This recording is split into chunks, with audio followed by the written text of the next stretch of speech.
Chapter 38. There, said Pong, rising up on his knees and arching his back. 186. That's even more orbs than you had before. Somkit sat back on his heels and rubbed the bridge of his nose. When I close my eyes, all I see are copper wires and glass spheres.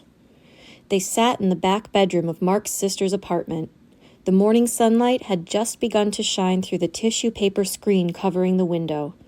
In front of them, orbs of every size were arrayed in tiny rows along the wall, largest to smallest.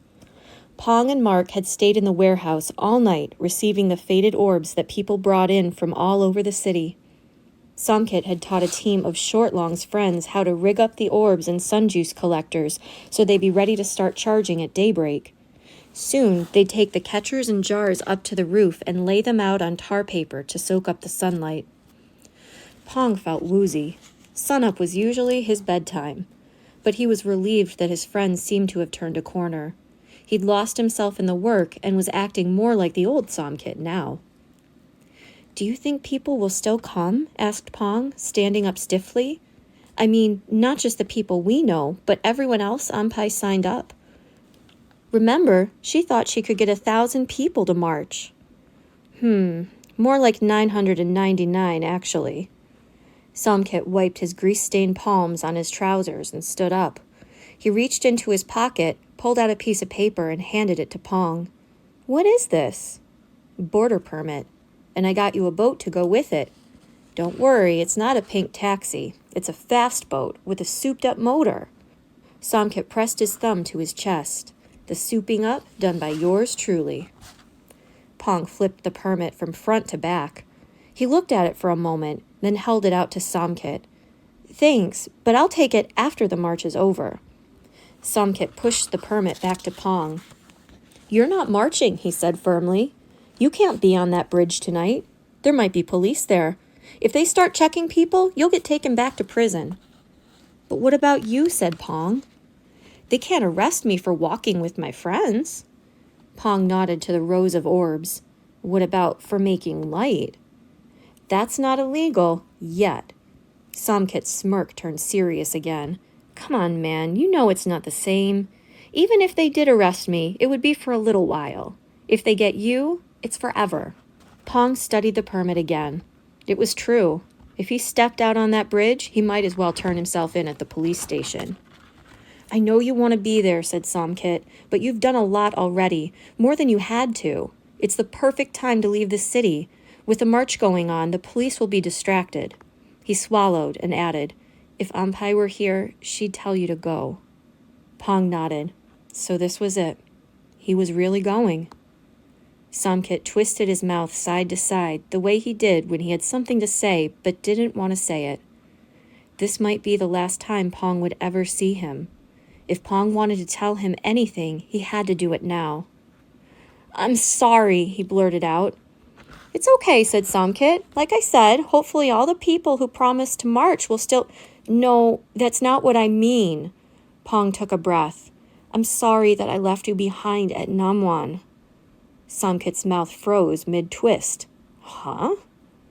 "When I escaped, I left you alone to fend for yourself. I wasn't thinking about you or how your life would turn out without me. Honestly, I wasn't thinking about anything, really." Pong's words spilled out faster than he intended. "I got out, and you had to stay. That wasn't fair. I hated myself for that. I wouldn't blame you for hating me, too." Somkit stared at Pong, one nostril crinkled. His upper lip curled back, as if he were trying to locate the source of a bad smell. "What the heck are you talking about?" Pong was slightly annoyed. It was hard enough to say all of this. Somkit didn't have to make it harder. "The day I escaped," he said with a sigh, "I left you behind and—" "You left me behind?" Somkit shook his head. "You didn't leave me. I'm the one who set that whole thing up, remember?" Pong blinked. "What? You mean all this time you thought you managed that escape all by yourself?" Now it was Pong's turn to be confused. "Well, You honestly thought that it was a coincidence that I had you help me gather up those durian rinds just when the guards happened to not be watching?" Pong blinked again, trying to remember that day. Somkit's weird coughing and his funny raised eyebrows. He had forgotten about it until now. But you never told me. We never talked about it. Come on, man, we couldn't talk about it in front of the guards. I gave you the sign. Somkit did the funny eyebrow cough again, meaningfully. A smile tugged at his lips. And all the time you sat in the basket, you think I didn't know exactly where you were? I put the lid on and clamped it on tight so it wouldn't fall off. I watched the trashman pull up to the dock and put you on the boat. I stayed close by the whole time to make sure that none of the guards got suspicious and nobody stopped you from going. You did all of that? Said Pong. Somkit frowned darkly. I did, and I regretted it. I didn't think about how serious it would be for you to run away from Namwan. It wasn't until after you were gone that it hit me that if you ever got caught, you'd go back to jail forever. Somkit looked up at Pong and bit his bottom lip. You just seemed so miserable. You weren't yourself anymore. You wanted out so bad. I know it doesn't make sense, but I started thinking that if you stayed, you'd die there. I thought I was helping you. All those years you were gone, I wondered what happened to you. I dreamed that maybe you made it across the border or down to the sea, but when you showed up that night in the canal and I saw your tattoo, I realized that what I did was curse you. You're going to be on the run for the rest of your life. I'm the one who needs forgiving, not you. Pong stood frozen, not knowing what to say. There was a knock on the wall, and then Mark appeared in the doorway. All right, Somkit, you ready? The guys are here to take everything up to the roof. Somkit looked at Pong, then back at Mark. Give me just one more minute and I'll come with you.